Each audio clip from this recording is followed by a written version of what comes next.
إلى أطفال غزة المجروحين والمكلومين إثر الحرب الصهيونية الهمجية على قطاع غزة، والتي تحجب سعادتهم وتلغي فرحتهم بعيد الفطر السعيد.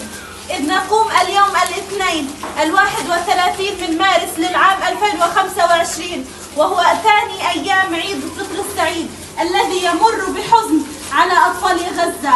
إذ نقوم اليوم وبدعم كريم وسخي من يتيم للوقف بتجهيز حلوى العيد لتوزيعها على أطفال غزة المجروحين لرسم بسمة على وجوههم وفي قلوبهم. بارك الله في وقف اليتيم، وجزاهم الله عن بسمة أطفال غزة المجروحين خير الجزاء.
جئنا اليوم مع يتيم للوقف لرسم بهجة بعد حزن وفرح بعد تعاسة وهم لأطفال غزة المجروحين المكلومين لتوزيع الحلوى ورسم الفرحة.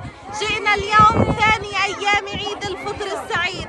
بارك الله في يتيم للوقف، وجزاهم الله عن بسمة أطفال غزة خير الجزاء.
اللي لابس يطلع يا ولاد.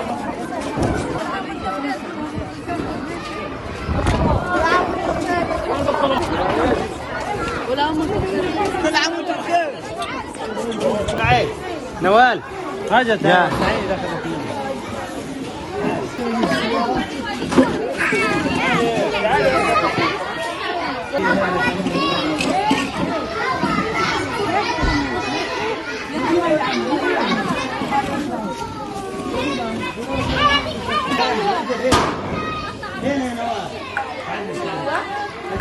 عالم على الاطفال. لا حرام.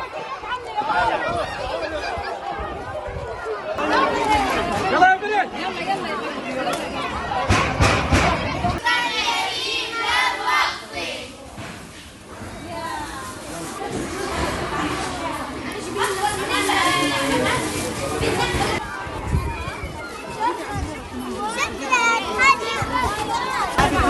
عيطتي؟ ليه؟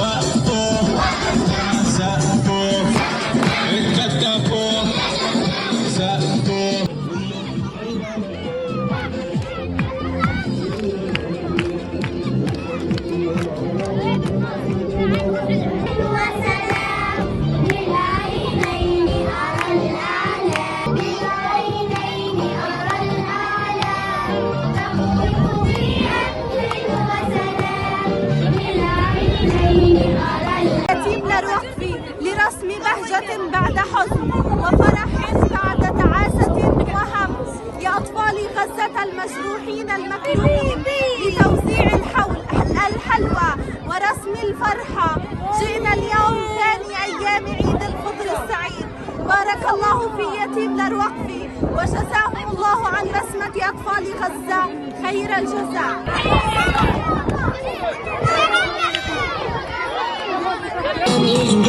فرحته أبدا يا سيدي فرفش عنك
ما خدوش هذا